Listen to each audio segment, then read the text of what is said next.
Travis Wingate Cell. One of the most dangerous doctrines in the Church of Jesus Christ of Latter-day Saints is that of imposing your standards and values onto others rather than giving agency for people to do good on their own.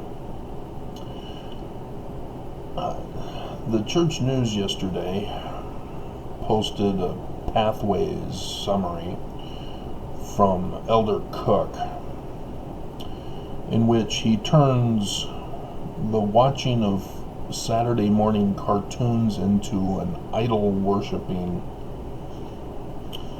frenzy. And he talks about how his dad taught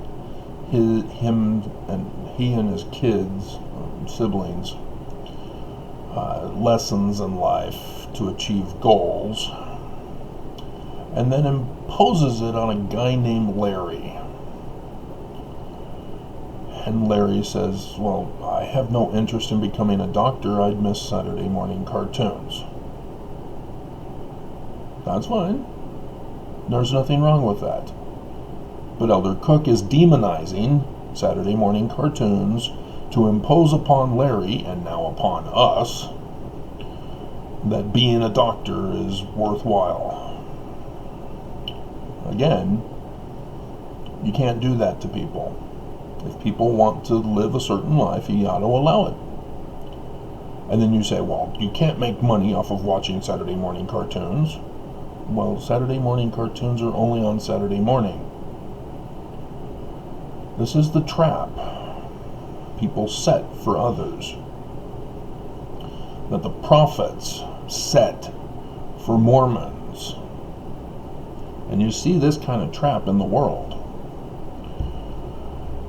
You see our government refusing to give to those on disability or disabled and on Social Security because they don't qualify for disability, or the elderly. You know, you don't want to give to them because, they might get, socialism is the word that gets thrown out. We want them to work for it.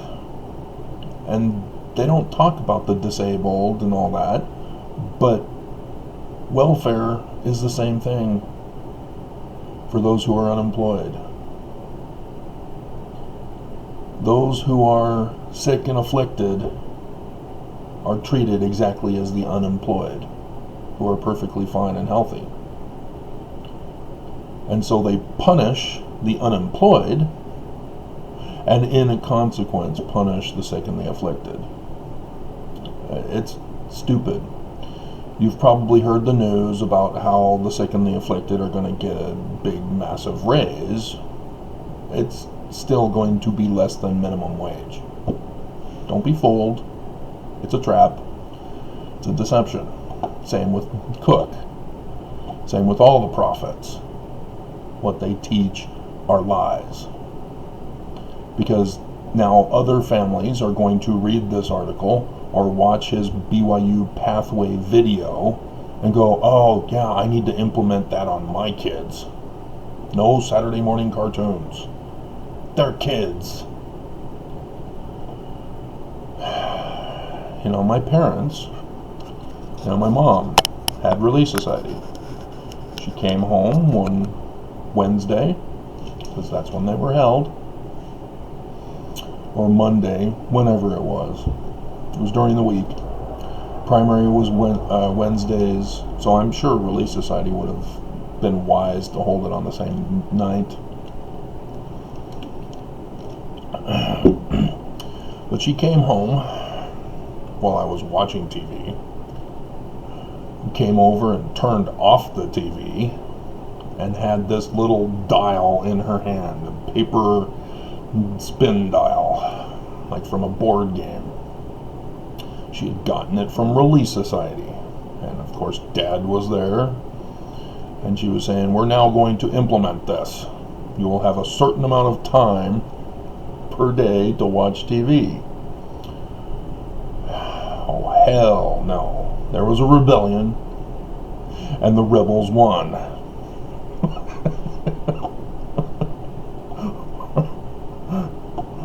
You do understand that this over in this corner, anybody caught on to that? Rebellion, resistance, revolution.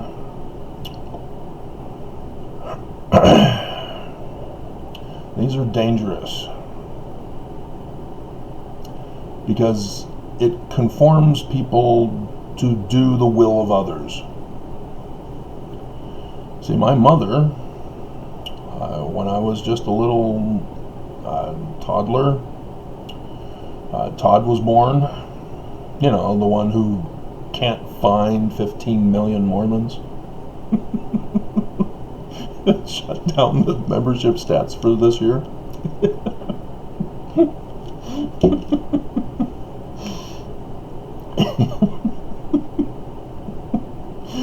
Mr. PhD. I know. he had colic as a baby, and so my mom had to spend all her time with him. And so I no longer got the firstborn birthright blessing son attention. And my parents had a TV, and she sat me in front of the TV, and I would watch Sesame Street, Electric Company, Mr. Rogers' Neighborhood, Captain Kangaroo, the art guy, I remember him. And so yeah, and then eventually Saturday morning cartoons. My mom taught and educated me by putting me in front of the TV that the TV was going to be my educator. My mom. And so the consequences are me watching a lot of TV as a kid because of my mom. If you don't want the consequences, don't do the action.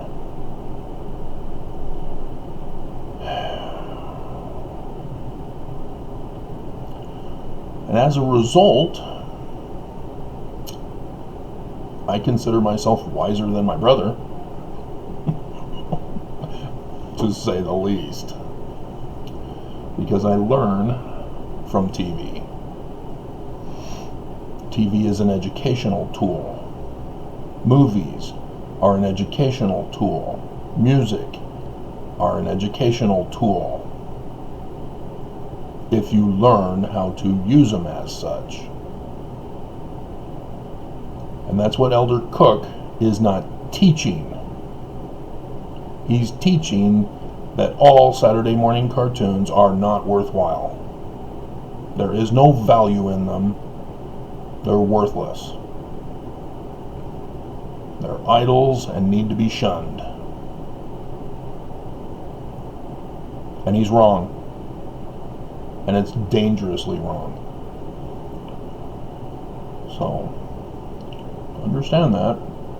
He's trying to impose his morals and values on you. And, oh, well, he's a living prophet. Why would he lead the church astray? Can I point out the keystone on the Salt Lake Temple? That would be your first clue that whatever comes out of any of their mouths is not going to be God's doctrine. Because the keystone, it indicates what kind of doctrine is taught within, through the symbol on the keystone. You do know what the symbol on the keystone of the Salt Lake Temple is. It's his doctrine, not God's doctrine. It's a very basic concept, and the prophets purposely lie and deceive you, just as he teaches you to do. Inverted pentagram, Lucifer, how art thou fallen from heaven, O Lucifer, falling star? Doctrines of devils. Should that be my title instead?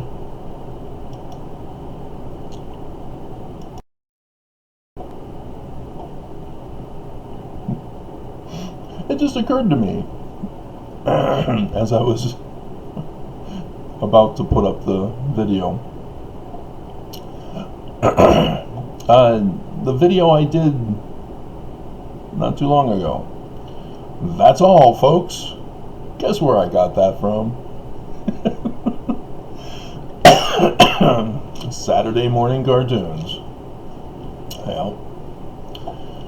So, yeah, the Bugs Bunny Roadrunner show had all of the classical classical music. And so, yeah, I became an appreciator of all classical music from that. And so, it's an educational tool, guys. And you can see how I'm utilizing it effectively in my life. As the church seeks to destroy me,